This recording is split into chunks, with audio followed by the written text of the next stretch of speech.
Assalamu alaikum, good evening, and welcome to tonight's episode of Talking Points. I'm your host, Saeed Niaz Ahmed. Normally I say in our studios today, but because of the coronavirus and the restrictions imposed on us, we have our guests on Skype. We have Reshma Reddywan from DKMS. She is Head of Marketing and Research. And we have Shafin Khan and Amina Khan and a little cutie Shahira Khan. Well, back in 2019, when 3-year-old Shahira Khan of Bangladeshi origin, of parents rather, was diagnosed immunodeficiency disorder. That means that she did not produce enough white blood cells to fight off infections. None of Shahira's parents, family, are a match. So the search is still on for an unrelated donor.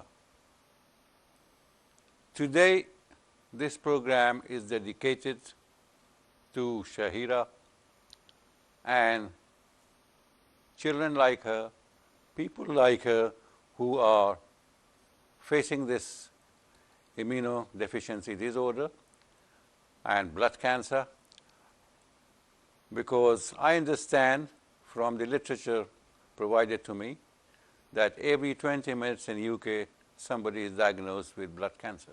So this is a pretty serious matter. We are going to request people of Bangladeshi and Asian origin to help Shahira and anyone else who needs a donor. Reshna Reddywan is with us. She is from DKMS, an NGO, a charity that was established sometime in 2000 or 1995 or something in Germany, and That's yeah, right, 1991. And within first year, the number of registered donors rose from 3,000 to 68,000. That was the good work of DKMS. Reshna, are you there? Yes, I am. Yes, Right. hello. Right.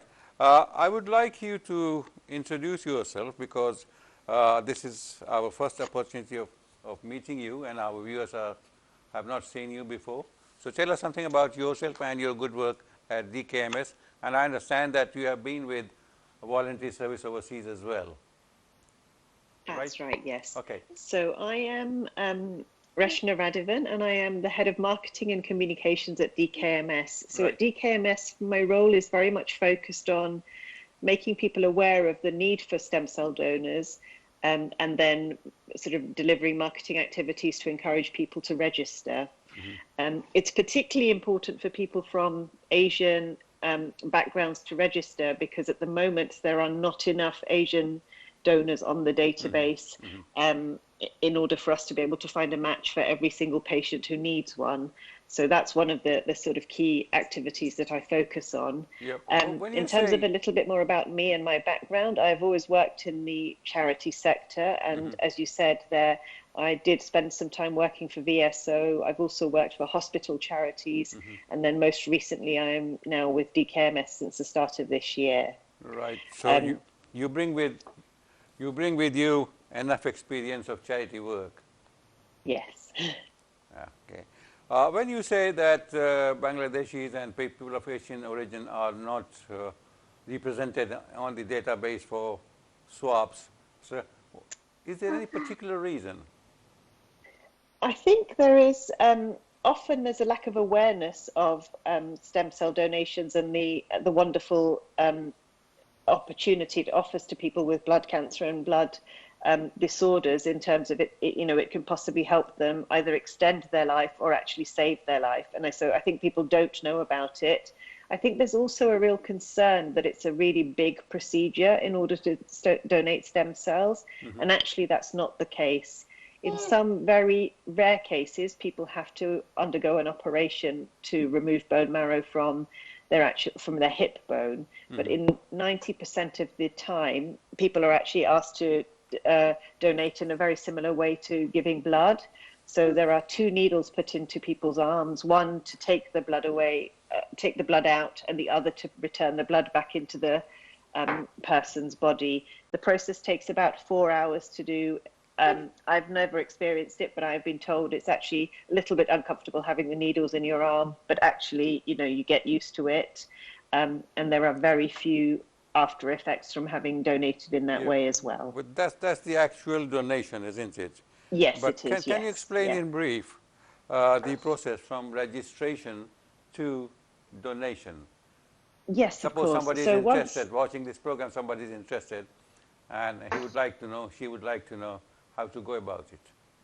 Yeah, so if you visit the website, which is dkms.org.uk/Shahera, so that is spelt Shahera. That will take you straight to a registration page. You fill in the registration form via the website, providing as much information as you can as requested on the form. You then are added to our database, and you will be, within a week to 2 weeks, you'll receive a swab pack. So this is essentially a pack that contains some swabs, which you put into the inside of your mouth, take a swab of some saliva, put them back into the envelopes, return them back to us. We then send them to our lab in Germany for some analysis. And once that analysis is complete, we then put you basically onto the register. And from that point onwards, you could be called upon at any time to help either Shahera, if you're a match for her, or another patient who may require a stem cell donation. Right. The process to register is very quick and easy on the website. The process of swabbing is not in any way, shape or form uncomfortable. It's also very safe, even during COVID-19, to do the swabbing process. So we really would encourage people to sort of, register now or register as soon as they can. Okay. Now, what is peripheral blood stem cell, that is PBSC collection, and bone marrow donation? Are there two different things, are they?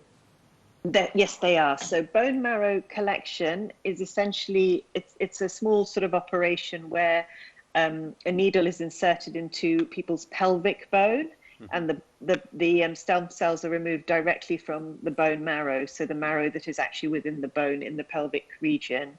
The other option, which is the peripheral blood stem cell collection, is the one I described earlier, where you have a needle put into your arm to remove the blood. Right. It then goes via a machine that removes the stem cells and then is returned back into your body via another needle in your other arm.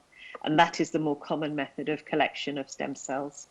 Right. Thank you. Now, I would like to go back to DKMS, because we didn't talk much about DKMS itself. See, how did it all begin?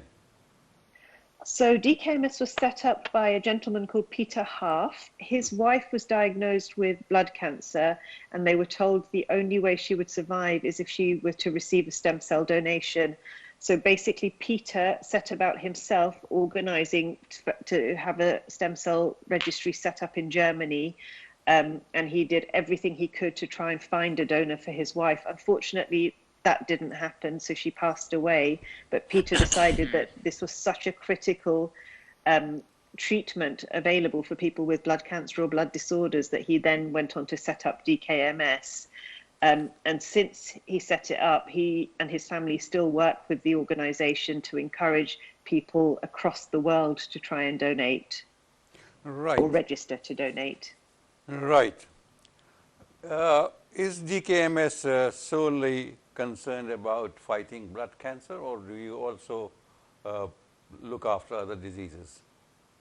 So it's predominantly blood cancer and blood disorders. So, for example, in Shahera's case, she doesn't have blood cancer, but she has a disorder of her blood. Right. And stem cell donations can be used to treat her as well, as long as we can find her a matching donor. But that's the predominant, that's the reason why we exist, is really to find stem cell donors for patients who need them. How easy or how difficult it is? I mean, I know in Shahira's case, it's been quite difficult to find a match, see, but how easy or how difficult it is getting a matching donor in providing provincial, as your website says, in providing potential second chance at life? So we find that in the majority of cases, you get a sort of 60% chance of finding an unrelated stem cell donor. However, because of the number of donors on the database, that percentage actually drops quite significantly. It drops to about 20% for people from a Bangladeshi or Asian background. So it's a much lower chance, unfortunately, than it is if you were, say, for example, a white European patient, where there are many more donors who could possibly be a match for you. Right, Rashna, we need to take a short break for the Maghrib prayers, the Adhan, and then we'll be back after those 4 or 5 minutes, okay? Thank you. Great. We will be back again on air, talking to you and getting all the information that you have stored up in your mind. Thank you. And we'll be talking to Shahira and Shafeen and Amina as well. Thank you, viewers, for being with us, and we'll be back soon after this very short break for Maghrib Adhan. Thank you.